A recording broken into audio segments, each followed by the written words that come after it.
What's up, everybody? We are back at you. This is SOS Rampages, and we're back with some Breaking the Wrestling Barriers.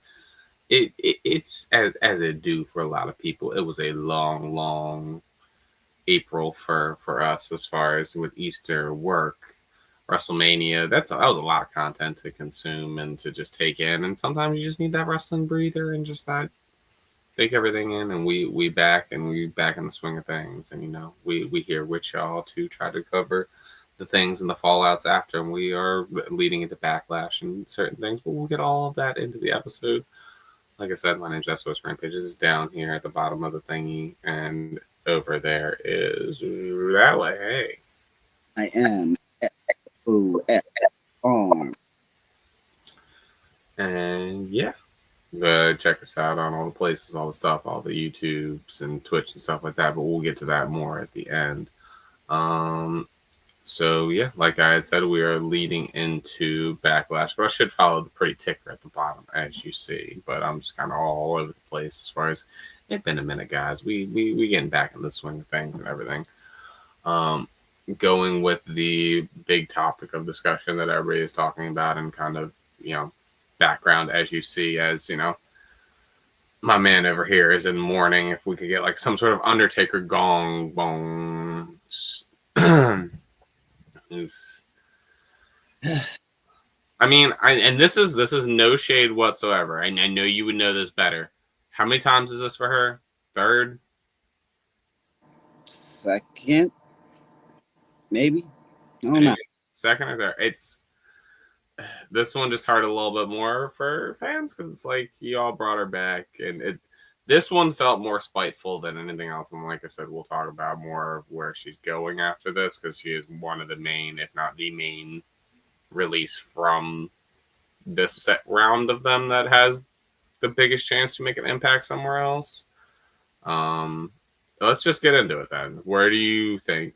Where do you want Dakota to go?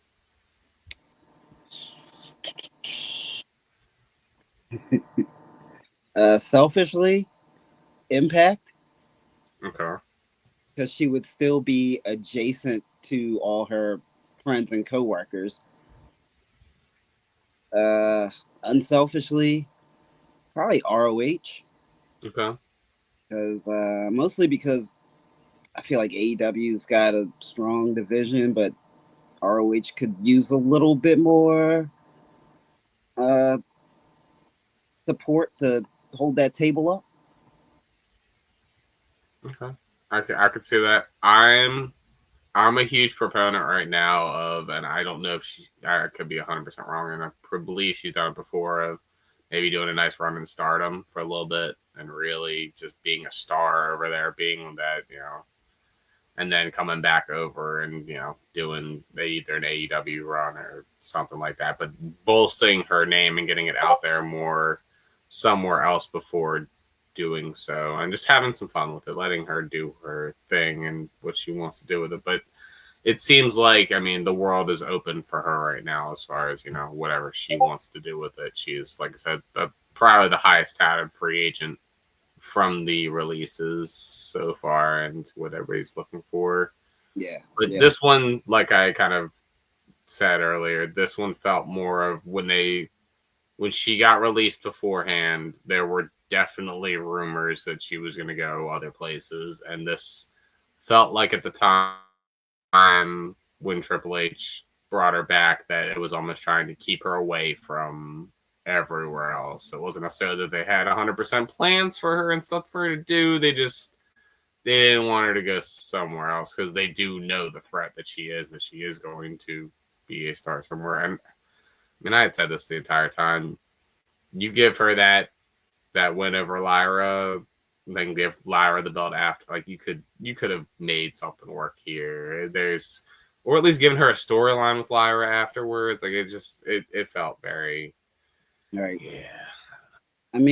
If that was their plan, then it's probably going to backfire because she only made her stock rise in her second run, which was on the main roster. So, and obviously they had nothing planned for her because once the damage control thing fell apart because Asuka and then Kyrie are injured, and They're just doing whatever they want to do with Io now. Like now you see they have nothing planned for Dakota.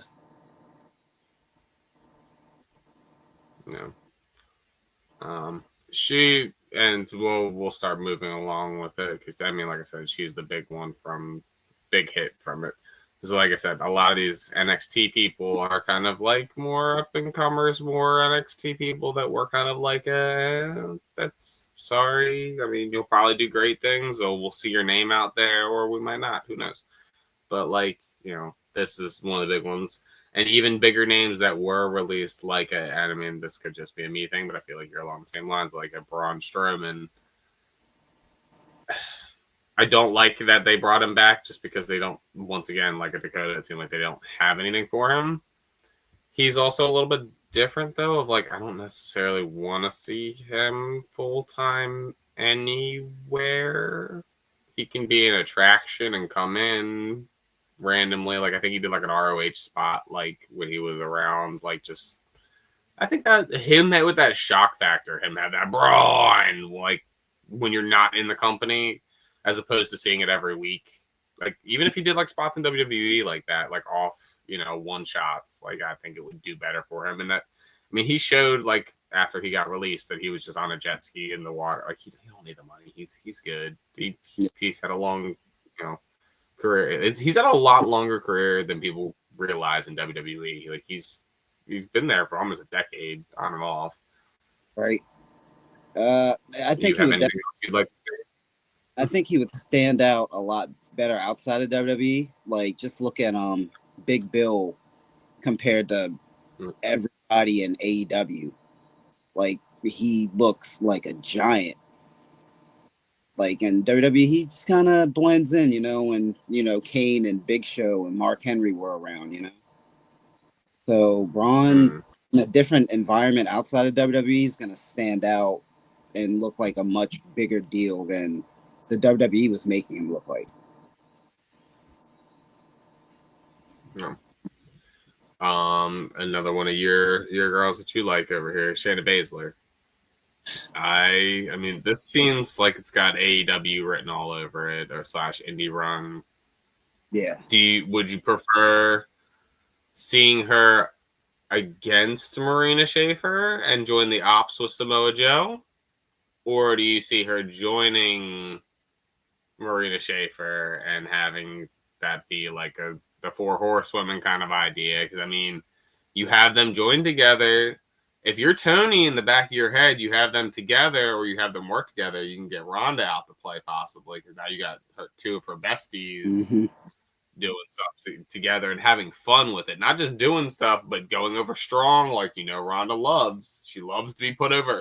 If Ronda sees how Marina is put over on AEW TV, if she gets a hint that that's how she would be looking, Ronda would sign a contract in a heartbeat.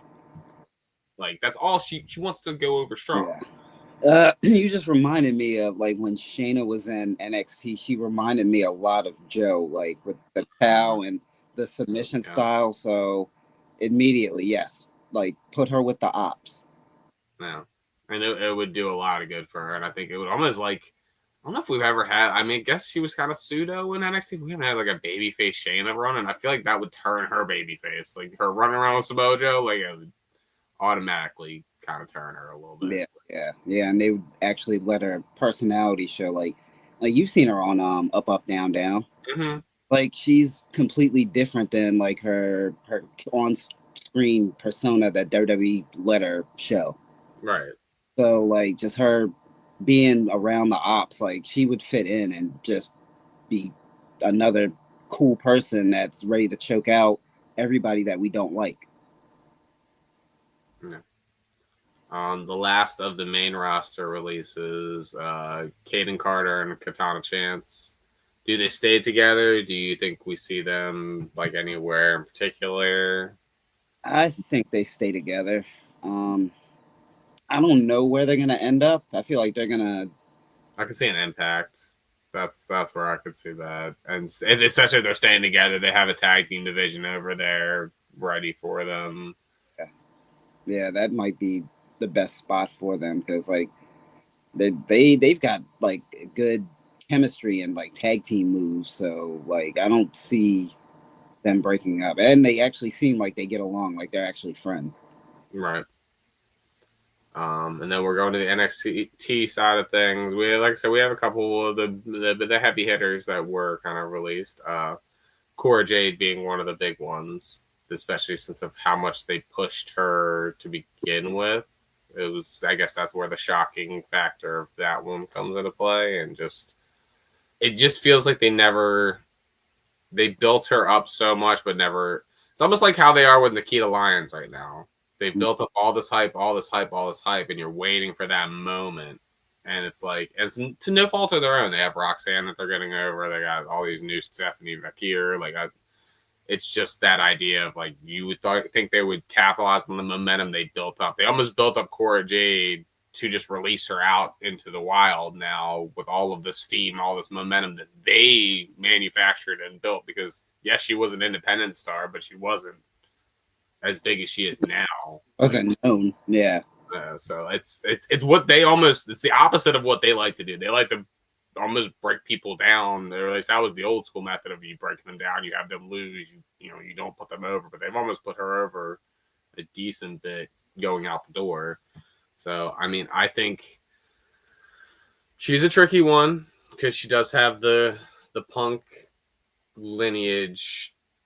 So, and I almost shoots her in the foot though, and I almost feel like Phil financially and business wise would tell her to go, because I don't see Impact. I feel like and that's the issue now with this Impact and WWE, them working together, is some of these people need to break away. Some of these people need that space from this WWE environment, and now you can't get that in Impact. You're not. You can go to AAA. Oh wait. Yeah. So it's like there really is. It's getting monopolized now between, and it's not just WWE. AEW is just as bad. Of like, if you go to New Japan or CMLL, you're basically in an AEW locker room now. So it's like it's which way you want to go with it and what team you want to play for a little bit. Oh, House comes along and scoops up the whole board. Mm-hmm. So I don't know. As far as I want her to go AEW, I think it would be best for her. I don't know. I know that she's also got the deathmatch thing going on, so I think she's going to make an indie run for a little bit and have a good time with it for a little bit, and then find her spot and find her footing. And I think it's going to be similar to the way the Shotzi is going to go about things. Is they're going to go run around for a little bit, have some fun, and then they're going to kind of take their spot in AEW. I could see her having sporadic appearances in AEW, but never really signing with them. But showing up from time to time, and having like a semi kind of death match, maybe a hardcore match, because they're like, oh, what happened last time Elena Black was here.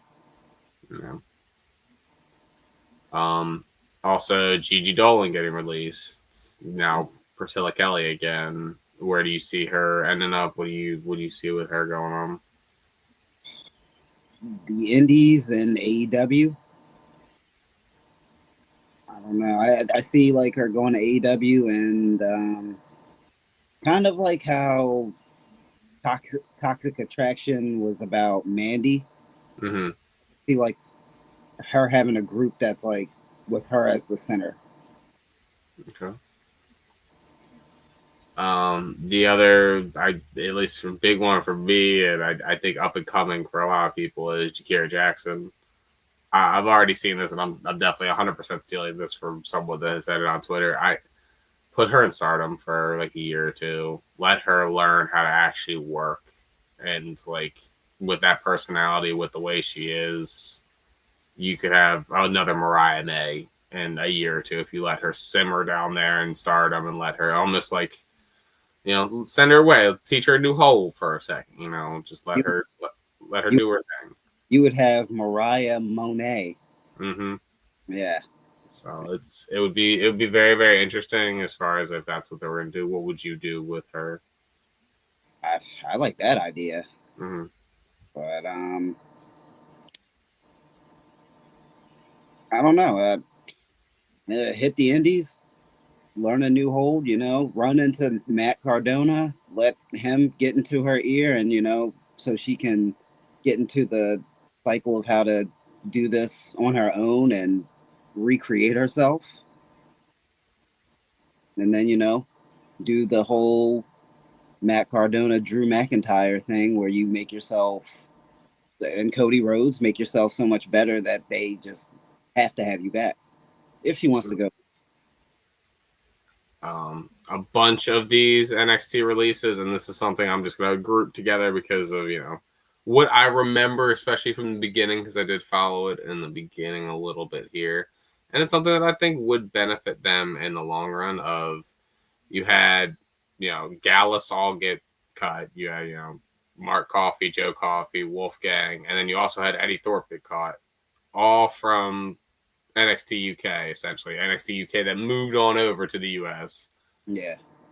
I mean, I think they're all going to go back to the British Indies, like Progress, stuff like that. Why not make an angle out of it at this point? Like, either that they're better than everybody else because they came from WWE, or like this, like trying to prove something because they were cut from WWE. Because a lot of them, I mean, especially Gallus, like they've had some good matches. Like there's no real reason for them to be cut. Besides, I guess they just don't have anything for them. I mean, they have so many like European and British and Australian people on the main roster now. They could have squeezed them on there, and like they've got Vikings on the main show. Like you couldn't find nothing for these hard hitting blokes. Like you got Pete Dunne up here and Sheamus, and like come on now. Wade Barrett could have brought them in. Like these are my blokes. They're here to fight. William Regal could have brought them in. Finley could have brought them in. They love to fight. They're looking for a fight. Just anything. Just didn't try. And then these last kind of four are going to be in the category of, probably all going to go to the indies or do something else. But respectfully, I kind of know the answer that you're going to give when I say these names. Riley Osborne. Never heard of him. Who? Who? Yeah, never heard of him. Oro Mensa. I know that one. That's one of the ones from the Metaphor. Okay, Metaphor. That's the other. That's the pink one. Meta 2. Because I've already heard that they only kept Noam and Lash. Yeah. So, Javier Burnell. Who? Danny Palmer. Who? Are they related to Kiki? Respectfully to all of you. No, not related to Kiki. Respectfully to all of you, like I said, I'm sure you can go to the indies. Now you can always say that you were NXT's Danny Palmer and, run with that. And you could become our next favorite wrestler. And that's the beauty of all of these releases. And that's what Cardona and a lot of the different ones that have been released have said of, like, you have many, many options. I think there was an exact tweet that he put out there of, like, you have 3 different options out there. You can live off of your WWE name that, say you're formerly Danny Palmer and that's what you are, and, make your money and do your thing. You can go back and do real life. You can go back and do your thing, do whatever, get a job and stuff like that. Or you can go and change yourself and push yourself and drive yourself forward and make a change. Like those, it's your choice on what you kind of want to do with it. And it's everybody's choice, and nobody's, it's life. It's like people are happy with people being happy, like with whatever choice you make. Like if that's whatever y'all want, people are supportive. That's why it's no shots on anybody. It's just, especially in NXT, there's a lot of people around. It's hard to remember. It's hard to keep track of a lot of the wrestling these days, but it's at that end of the day of, everybody has a chance to become that next favorite wrestler after these releases. Everybody has a chance to, Zack Ryder was not my favorite. Matt Cardona is my favorite kind of idea. Like that's kind of how it was. Last. Woo, woo, woo. You know it. with all that, I think WWE stuff, we can kind of the backlash stuff. You guys can catch our backlash predictions and stuff to get that all together. We can talk about the new Paul Heyman guys and how we feel about that. Who do you think the third man's going to be? Let's start with that. You know, there's going to be a third one. I don't think there is going to be a third one. Really? If there is a I think third it's going to one, be Sammy. if it's a third one, it's going to be a woman.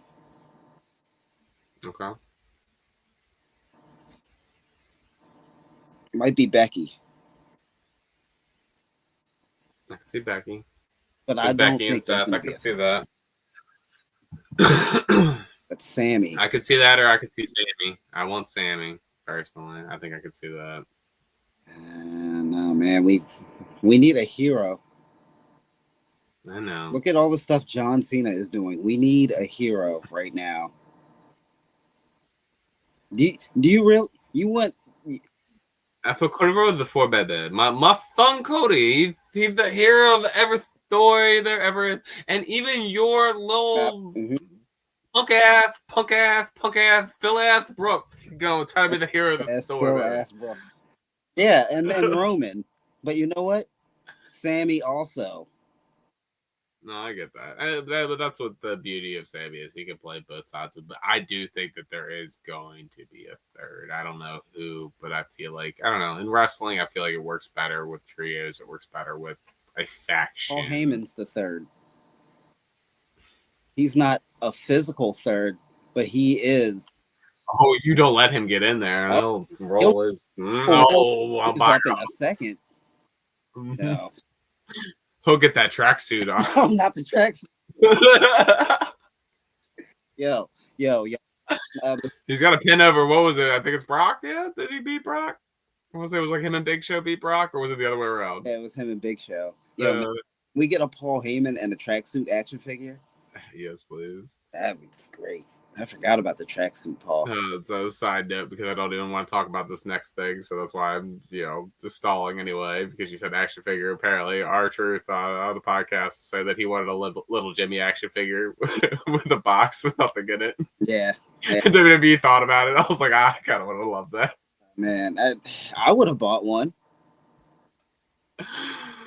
And then your parents be so mad. Well, what's in it? He's in there. Don't you see him?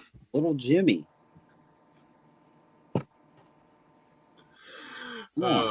Anyway, how do we feel about Logan Paul in the world title picture? I mean, it's not his first time in trying to go after a world title. As far as this feels more serious though. This feels like there could be. Are we using this because we need Jay to 100% be a babyface and to not get booed, and we know that that's what Logan will give us? Or are we using this to test Logan out and to see how much we can get out of him, what kind of main event match, what kind of reactions, what kind of rivalry we can get into with Jay as the side B almost? I think this is WWE using the popular internet celebrity and their popular WWE mascot and trying to blend the both audiences to hopefully get Jay over even more with people who watch Logan Paul's videos or people who don't like Logan Paul and then just sees a clip of this Samoan dude doing all this with these cool glasses on and punching Logan Paul in the face, and they're like, I don't know who that guy is, but I'd buy his shirt. I think that's what they're trying. I think they're kind of trying to do that with Gunther and Pat McAfee too. Yeah, I can see that. Like there's a big wide popularity audience that these two non-full-time wrestlers have that Triple H is trying to give the rub to one of his good guys and one of his bad guys and make them more well-known everywhere. Yeah, and I can see that. it seems more of them really trying to, like I said, make sure that Jay does not get booed as much as possible. But at the same time, it's like that idea of I don't know. It's just it feels like there's going to be a David Arquette situation, and I don't know. It's got that nervous thing of like I don't trust it. I think also like the storyline is like the pressure of being the champion is slowly going to get to Jay. Like he's got Seth over here, and then he's got Sammy possibly going to be wanting a title shot eventually, and then he's got Braun spearing him every time he turns around, and he probably hears like what Cody said in the back of his head that John Cena said, like every day the title gets heavier, and like, he's got Logan Paul trying to take it, and like it's gonna be like too many things tugging at Jay at once, and then eventually a curb stomp's gonna come out of nowhere, and the Joker is gonna leave with his championship, but he's gonna go out swinging until he can't swing no more, because that's what main event Jey Uso does. Oh well. All right. Is there anything else on the WWE side of things that you want to touch on? Gunther is going to turn Pat McAfee's chest into hamburger meat. As he should. And Becky, go easy on Lyra. Lyra, go easy on Becky. But we will touch more on that on the Backlash preview and stuff like that, predictions, all that good stuff. Moving on over to the other side of the barrier, going to the AEW side of things. We'll mix it up a little bit. Mix it up a little bit to kind of, make things make a little bit more sense in my head, at least. FTR's new heel turn was Stokely Hathaway.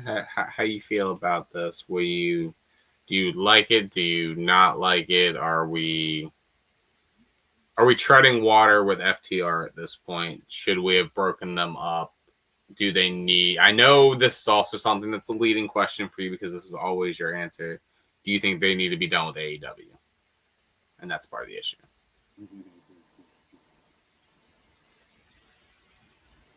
I do think they need to be done with AEW. I like the pairing with Stokely. I hope that Stokely gets to talk, because FTR, they're both pretty good on the mic themselves. I would say they're both really good on the mic themselves. So like, if you got three people that are good talkers, like like there's like three MVPs. Like, which one's gonna talk tonight? No.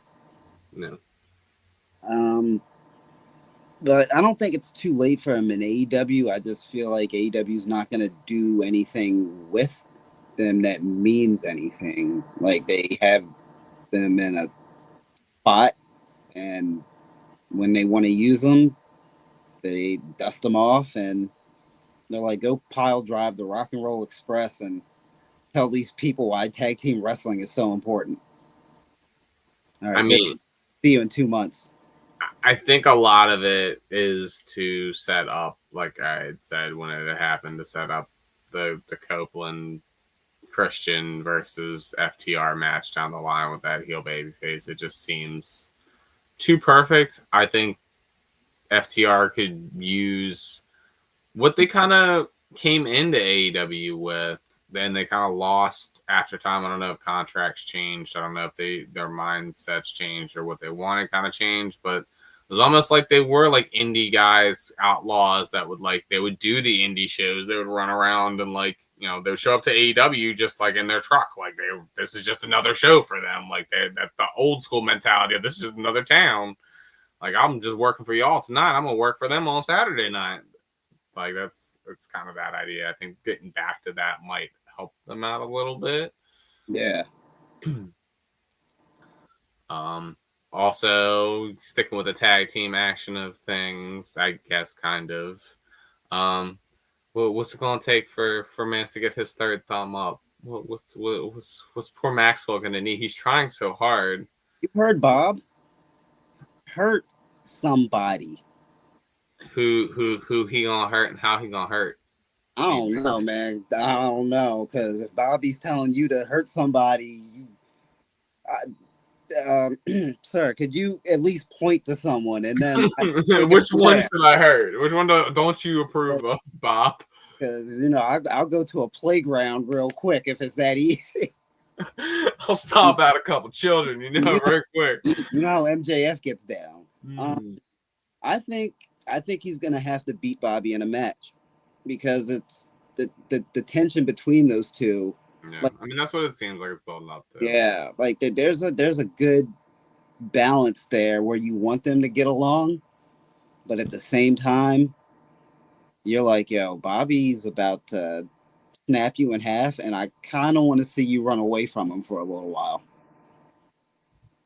Maybe that's it. Maybe he just has to run away from Bobby for a little while, and then Bobby will be like, all right, man, you cool. He's quick. Mm-hmm.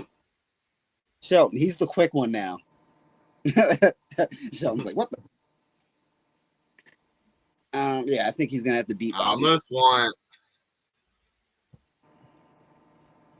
This is kind of what I want to happen a little bit, and I don't know. I think I want it to be either. I mean, it could be either Shelton or MVP. I want what's your scenario to happen. Let's say that's what they do is like, all right, we're gonna do. We want to hurt people. We're gonna do Bobby and MJF at Double or Nothing. Go all in with it. And Bobby says, if you win, I'll give you my thumbs up. But that's going to be the key of it is not say you're going to be in the her business. You're going to get my thumbs up.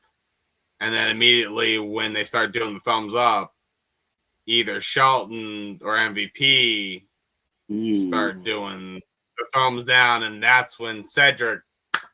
Oh, man. Is just like, we said you get the thumbs up, but we didn't say that you was going to be in. You said we get that third thumbs up.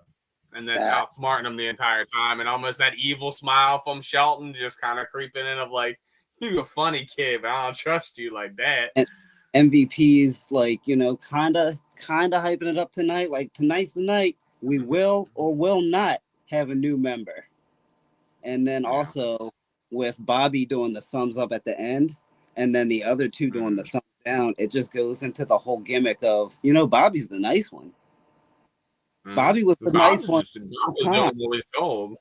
Yeah, he just didn't trust you, but you earned it. And then after that, as he's beefing with him, Bobby's like, come on, man, he's not that bad. He's cool. He earned my respect. I hate you. Bobby, you're kind of cool. I hate you. Yeah, there could be something. I like your idea. Like... All right, so the last little bit. Huh? I want my car back. I want my watch back.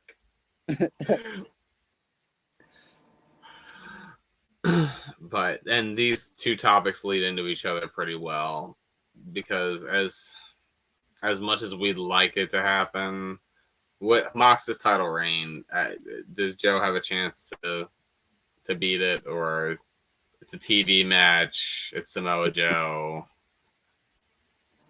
I don't know if we've ever changed the title on Dynamite. Like, I don't think we've ever changed the world title on Dynamite. Maybe not. Almost positive we haven't. I don't remember. I think that's more of a TNT title kind of thing. Mm-hmm. I don't think we've ever changed the main title. I mean, you can roast me in the comments if they have, but I don't think.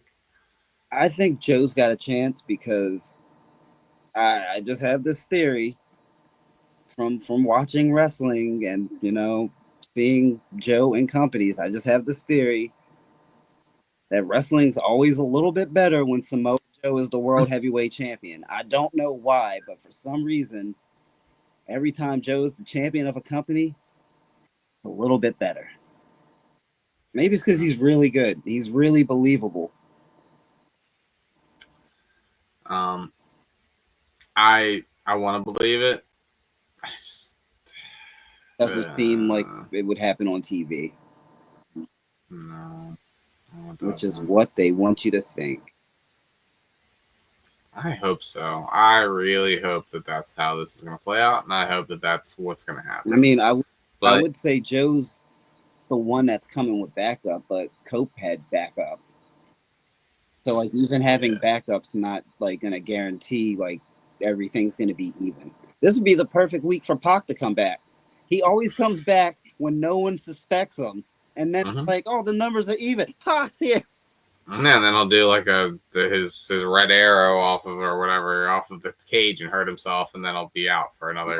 Whoa! He's got to fight Joe for at least 10 minutes before he does that. All right. Okay. Yeah. Bad. He never hurts himself on the comeback. It's like a first or second match back in. Leading into supposedly, I mean, either in your scenarios, because we're doing the Owen Hart finals is going to be coming up as well. I'm just in all of my happiness because of all of the good things that are happening and all of the good people that are being pushed to the top as they should be. I don't lose. I don't lose here in any of these matches. I don't lose. I'm a winner. Mercedes and Jamie, tell me why Mercedes is going to win and why she's going to have that 5th belt, because it looks so good on her waist. And like all of it, that pink, I think she'll have pink hair probably that night. It'll look so fabulous. It's.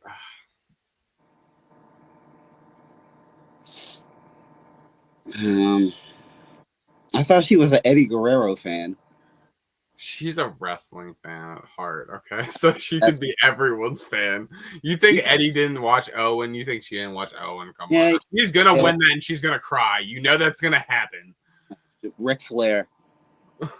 Of course she's a wrestling fan. Anyone who grew up watching Eddie is a wrestling fan. I don't know, man. I don't want to believe the hype, but what is she, like 25 and tell me she's 26 and 0. I don't know. She's a lot now. I think she's 26 and if she had a match between last week and the finals, then she'll be 26 and 0, I think. If she wins the Owen at 27 and 0, you should buy me a green tea. I don't. If those numbers line up, then yes. Yeah. See how I didn't say you owe me or you need to get? I said you should. I should. Yeah. Yeah. I don't. You've convinced me. Like that she's pink hair, 5 belts, big trophy, giant heels. Sasha get down from there. Yeah. Now, just the question is she going to take Athena's belt before she goes and takes Tony's belt after? You lost me. Why do you even think Athena is coming back to AEW television? I want to gauge this from you right here. Of if so happens she ends up beats Jamie Hayter, wins the Owen, takes Athena's title, beats her, goes and then takes Toni Storm's title, beats her. Is she the heel? Like, does she ever redeem herself in your eyes? Taking all of that from you and all of that from your people? Is that no? Because I know Mercedes has no problem dropping a championship. She's not 1996 Shawn Michaels. Yeah. So she's climbing this ladder so she can have her very dramatic fall. And everyone's gonna watch it. So I mean that's like that would be 7 different women that she could put over. Exactly. You know, she loves that. And one of them is probably going to be Miss Martinez when she leaves WWE and smartens up. We're waiting for you, girl. Call her. Yeah, it only costs $100 a text. Yeah, Becky called you out. Hey, man. Becky spits fire. Yeah. Mercedes. No. All the belts, all the gold. Not Athena's. Hopefully not Toni Storm's, but the streak continues. Are Monet. who's going to slay the Moxley train? Is it going to be Bruv or is it going to be cowboy shit?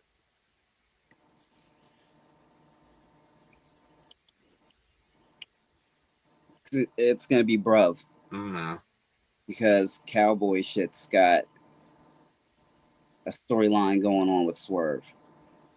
Yeah. And once that's over, then he can go and handle business. I think that either before Double or Nothing or during Double or Nothing, the Bucks are going to approach him with some sort of attaboy or like try to like be like, hey buddy, we're cool, and then he's gonna be like, oh, no, I'm doing my own thing, and I'm like, oh, okay, good luck later. See you out there. Yeah. Hey, break a leg, buddy. It's gonna have to be something though where like Will's gonna have to be like knocked out and like not see it, because like Will's got that ultimate baby face thing of like if he sees it, I don't know if he's gonna go for like the dub after that. But it's gonna have to set up to like this team of Hangman and Swerve versus like the Bucks seems like a, but they're also setting up Kenny and Swerve. But there's also different iterations that you can do with the Bucks now, where you can keep the Bucks away from the titles. And for all you know, this could end up being the Bucks versus Swerve and Hangman versus Kenny and Will. Like, we really don't know the ultimate. Like, they go hard over there. They're like, hey, you guys want to get in this match too? I mean, why not? You guys aren't doing nothing tonight, right? Get your knee pads. Come on. I don't know. We'll have Tony Schiavone make an announcement. Like, yeah, I think Will's taking the title from Moxley if Joe doesn't. Yeah. And you don't have to wait for Darby to climb down the mountain? No, he's busy doing kickflips and grinding rails and breaking world records. Yeah. I mean, you're already up there. What else do you think he's doing? You're not going to break the world record while you're up there. Come on now. Yeah, I would love if Natalya was like, oh, yeah? and just strap the skateboard to her back. We'll see about that. I'll meet you up there. How high did he do his kickflip? 20,000 feet. She gets up there, she gets on the board, and she goes, how do you do a kickflip? All right. Promote yourself, promote your YouTubes and stuff like that, and Twitch and all that. I am SOS Farm on these types of shows, and on Twitch and on YouTube, I am Farm27. And the SOS Rampages, but you know that already because that's where you're here, and that's also on the TikToks and on the Twitches and on all that good stuff. Go check us out. Go join the SOS Discord, all that good stuff to catch us, watch along, keep us updated, and all that good stuff. Yeah, that's about it that I got for this week. Yeet. Yeah, we're gonna have our prediction videos out there as well as our new series that is TBD on what we're gonna call it, but it's gonna be some sort of John Cena appreciation tour because we didn't turn our backs on John like the rest of y'all. Still love you, John, even though you hate us. We deserve it. We deserve it. We're adults. We're used to this, okay? We're used to giving love and getting hate back, all right? That being said, ladies and gentlemen, I refuse to ignore the good lessons that John Cena taught me just because he wants to point his finger and get strict for a minute or two. Damn sure. He's just being a good father, like Christian taught us. We will catch y'all next time with that. Bye-bye.